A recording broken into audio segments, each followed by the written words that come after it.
Halo semuanya, Om Swastiastu, Assalamualaikum warahmatullahi wabarakatuh. Salam sejahtera bagi kita semua, Shalom. Video ini saya buat untuk memenuhi tugas mata kuliah Biokimia 2, khususnya itu LKM 7. Tugas ini itu menjawab salah soal yang berhubungan dengan mata kuliah biokimia. Sebelumnya izinkan saya memperkenalkan diri terlebih dahulu. Nama saya Deborah Purba.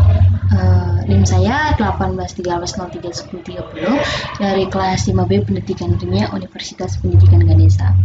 Jadi untuk soal yang pertama langsung saja saya jawab. Soalnya itu yaitu fotosintesis.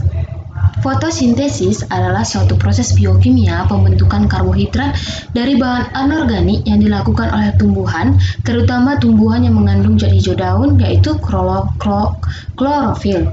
Selain yang mengandung zat hijau daun, ada juga makhluk hidup yang berfotosintesis, yaitu alga, dan beberapa jenis bakteri dengan menggunakan zat hara, karbon dioksida, dan air serta dibutuhkan bantuan energi cahaya matahari. Jelaskan zat hijau daun yang dimaksud. Jadi, zat hijau daun yang dimaksud dalam hal ini adalah kloroplas yang memiliki pigmen klorofil yang berwarna hijau dan berperan dalam proses fotosintesis. Jadi, itu dia untuk soal nomor 1. Untuk soal nomor 2, jelaskan sejarah penemuan fotosintesis. Jadi, sejarah penemuan fotosintesis itu diawali pada tahun 1600-an. Seorang dokter dan ahli kimia, Jan van Helmont, seorang Flandria atau sekarang bagian daripada negara Belgia, melakukan percobaan untuk mengetahui faktor apa yang menyebabkan massa tumbuhan bertambah dari waktu ke waktu. Dari penelitiannya, Helmont menyimpulkan bahwa massa tumbuhan bertambah hanya karena pemberian air. Namun, pada tahun 1727, ahli botanik Inggris Stephen Hales berhipotesis bahwa pasti ada faktor lain selain ada yang berperan dalam proses pertumbuhan tersebut. Ia mengemukakan bahwa sebagian makanan tumbuhan berasal dari atmosfer dan cahaya yang terlibat dalam proses tertentu. Selanjutnya, pada tahun 1771, Joseph Priestley, seorang ahli kimia dan pendeta berkebangsaan Inggris, menemukan bahwa ketika ia menutupi sebuah lilin menyala dengan sebuah toples terbalik, nyalanya akan mati sebelum lilinnya habis terbakar. Selanjutnya, pada tahun 1778, Jan Ingenhousz, seorang dokter kerajaan Austria, mengulangi eksperimen daripada Joseph tersebut. Ia memperhatikan bahwa cahaya matahari berpengaruh pada tumbuhan sehingga dapat memulihkan udara yang rusak.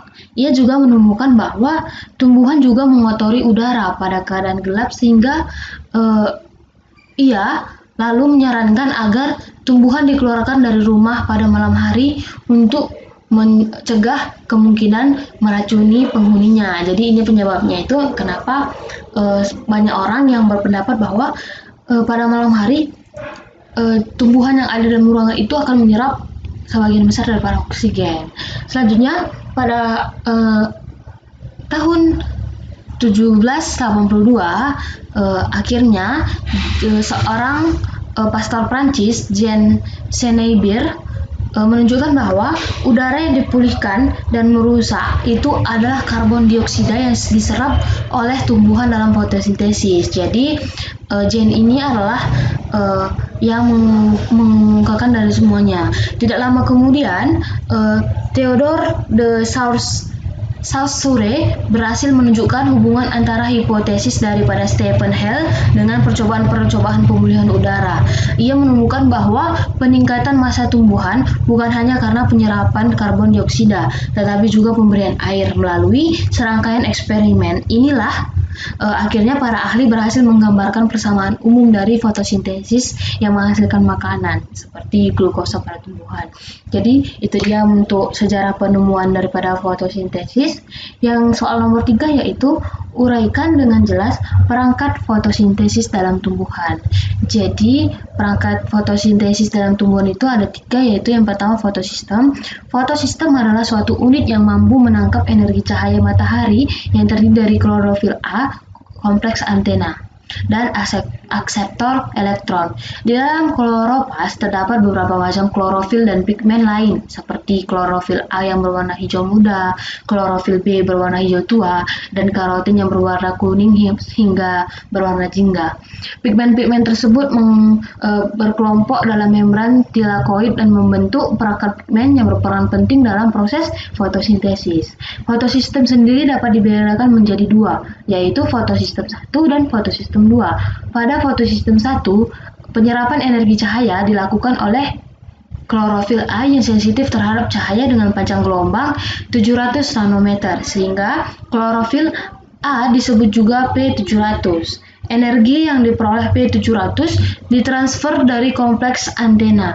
Pada fotosistem 2, penyerapan energi cahaya dilakukan oleh klorofil A yang sensitif terhadap panjang gelombang 680 nanometer sehingga disebut P680.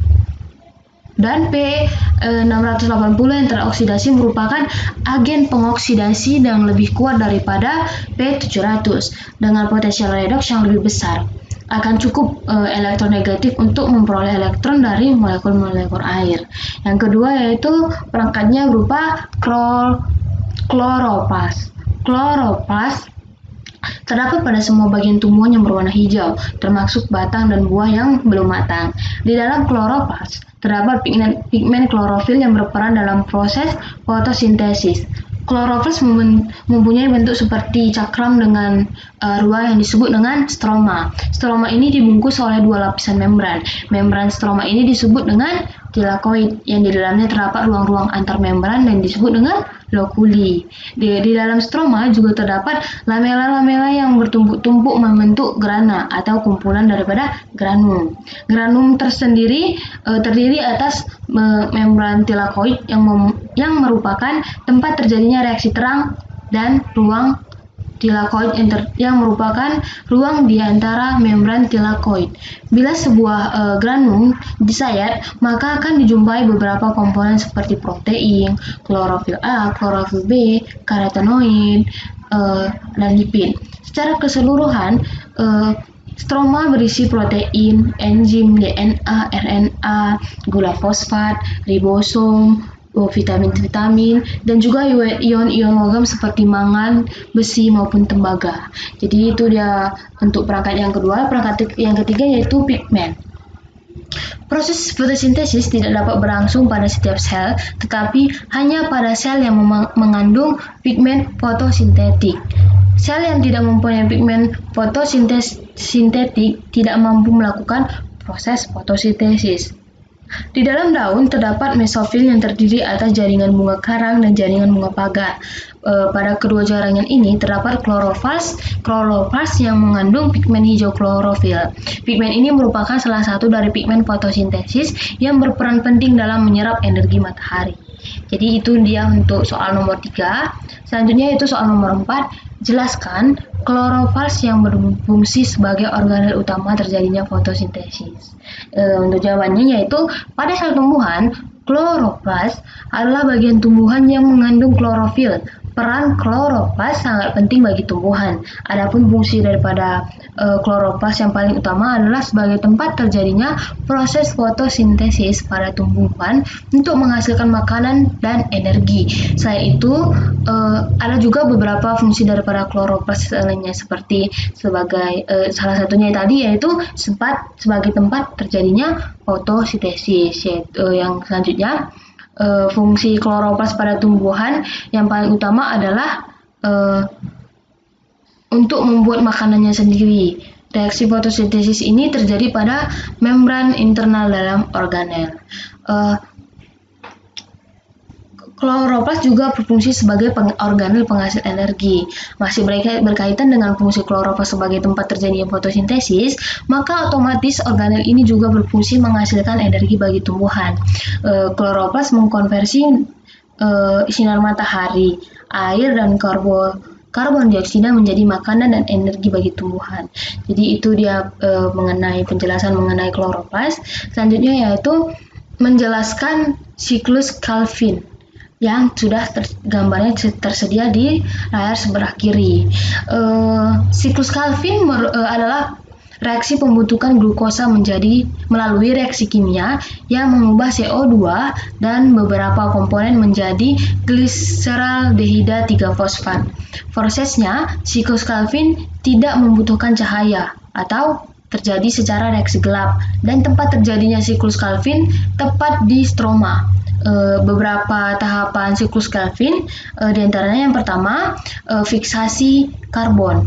Pada fase ini, molekul CO2 melekat dengan ribulase bifosfat yang berperan dalam intermediat berkarbon 6, kemudian akan pecah menjadi 2 dan terbentuk 3-fosfogliserat. Siklus Calvin hanya terjadi pada tumbuhan C3 seperti padi dan bambu. Produk akhir dari reaksi ini adalah 6 karbon menengah yang akan menjadi 2 molekul 3-fosfogliserat.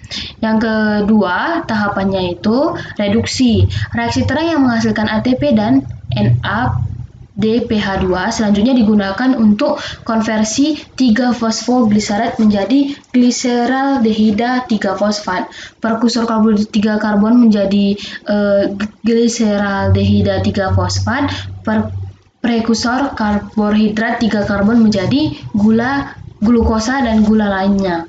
Tahapan yang ketiga yaitu regenerasi atau pengumpulan gliseraldehida 3-fosfat yang diubah kembali menjadi RUBP atau ribulase bifosfat dengan bantuan ATP dan akseptornya untuk CO2. Jadi itu dia mengenai siklus Calvin. Selanjutnya yaitu menjelaskan reaksi terang. Reaksi terangnya itu sudah tersedia di layar sebelah bawah. Reaksi terang terjadi pada membran tilakoid grana. Tumpukan tilakoid yang tertanam di stroma kloroplas. Pigmen fotosintesisnya disusun sebagai mesin fotokopi pada membran tilakoid. Fotosistem 2 menyerap energi cahaya dan memindahkannya ke fotosentris yang akan memungkinkan produksi elektron berenergi tinggi. Elektron berenergi tinggi ini akan dipindah ke sistem fotografir saya melalui kompleks sitokrom B6F. Dan elektron itu akan terus bergerak melalui serangkaian pembawa ferredosin yang menghasilkan NADPH. Kekurangan elektron yang terjadi di fotosistem dipenuhi dengan pemisahkan molekul air dalam proses yang disebut dengan fotolisis. Ion hidrogen yang dihasilkan digunakan dalam produksi ATP. Jadi dia itu mengenai reaksi terang yang ada pada gambar. Selanjutnya yaitu menjelaskan mengenai perbedaan siklus Calvin-Benson dengan siklus Hatch-Slack.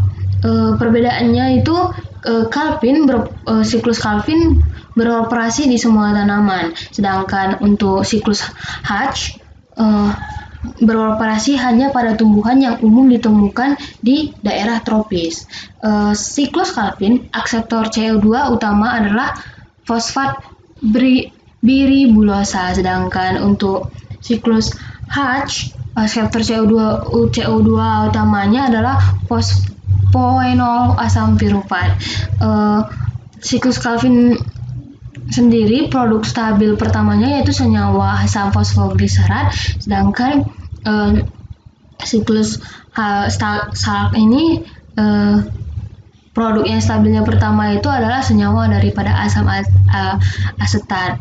Perbedaan berikutnya terdapat pada enzim karboksilase-nya daripada siklus Calvin ada rubisco, sedangkan siklus enzim karboksilase-nya adalah karbosilase PIP dan rubisco. Dan masih banyak lagi perbedaan-perbedaan daripada siklus Calvin-Benson dengan siklus Hartree yang terdapat di tabel ini. Selanjutnya yaitu soal nomor 8 mengenai jelaskan laju faktor dan penentu laju fotosintesis. Pada proses fotosintesis dipengaruhi beberapa faktor, yaitu faktor yang dapat mempengaruhi secara langsung seperti kondisi lingkungan maupun faktor yang tidak mempengaruhi secara langsung, seperti terganggunya beberapa fungsi organ yang penting bagi proses fotosintesis. Jadi ada beberapa faktor utama yang menentukan laju fotosintesis, yaitu yang pertama intensitas cahaya. Laju fotosintesis akan terjadi maksimum ketika banyak cahaya. Yang kedua yaitu konsentrasi karbon dioksida. Semakin banyak karbon dioksida di udara, makin banyak jumlah bahan yang dapat digunakan tumbuhan untuk melangsungkan proses fotosintesis. Yang selanjutnya itu suhu. Enzim-enzim yang bekerja pada proses fotosintesis hanya dapat bekerja pada suhu optimalnya. Umumnya, laju fotosintesis meningkat seiring dengan meningkatnya suhu hingga batas toleransi enzim. Yang selanjutnya itu faktornya berupa kadar air. Kekurangan air atau kekeringan menyebabkan stoma menutup, menghambat penyerapan karbon dioksida sehingga mengurangi laju fotosintesis. Faktor berikutnya itu kadar fotosintat atau hasil daripada fotosintesisnya. Jika kadar fotosintesis seperti karbohidrat berkurang, laju fotosintesis akan naik. Bila kadar fotosintet bertambah atau bahkan sampai jenuh, laju fotosintesis akan berkurang. Jadi faktor yang terakhir yaitu tahap pertumbuhan.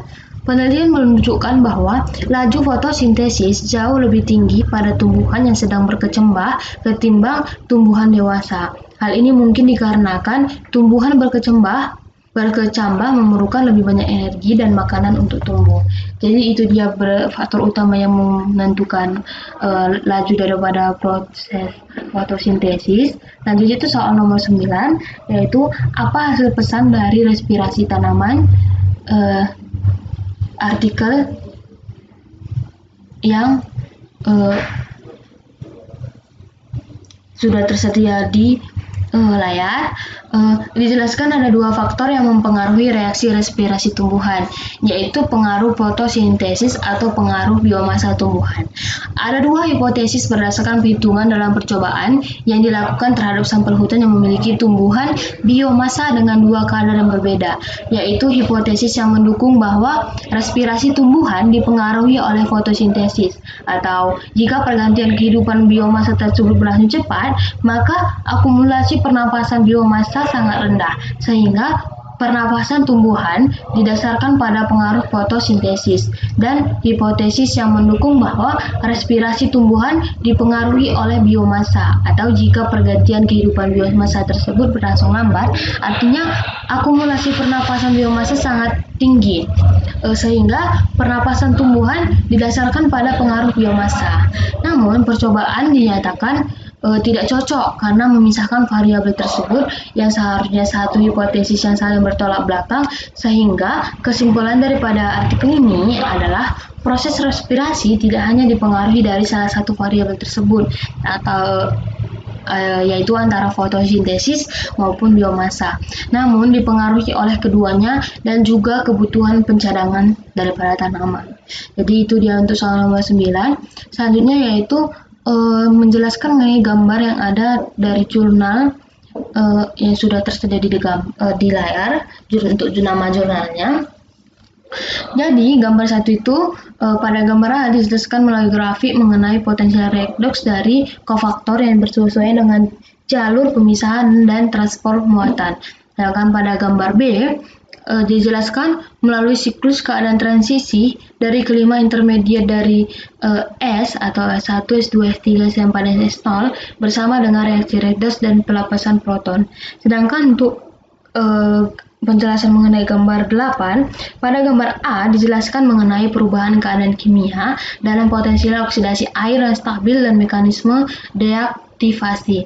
Keadaan mangga yang memiliki potensial yang berbeda disertai dengan penyebab atau keadaan yang mengubahnya. Dari gambar itu diberikan juga data panjang gelombangnya. Pada gambar B diberikan grafik 3 variabel, yaitu akumulasi potensial dari Mn3 positif, perkembangan intensitas arus oksigen, dan pembentukan MnO4 negatif. Data ini sejalannya itu mengarah ke atas semua, yang artinya jika salah satu variabel diperbesar, maka yang lainnya juga mengalami pembesaran, baik itu dalam hal intensitas maupun potensialnya. Sedangkan untuk gambar C, diberikan grafik yang menggambarkan kebergantungan variabel waktu terhadap potensial anoda selama elektrolisis pada arus konstan dengan kerapatan antara 10 hingga 100 mA per cm². Jadi itu dia untuk jawaban daripada LKM 7 Biokimia 2. Jadi akhir kata saya ingin mohon maaf jika ada kesalahan pengucapan kalimat, dan saya ucapkan terima kasih atas partisipasinya menonton video ini. Akhir kata saya ucapkan Om Santi Santi Santi Om. Wassalamualaikum warahmatullahi wabarakatuh. Salam sejahtera bagi kita semua. Salam.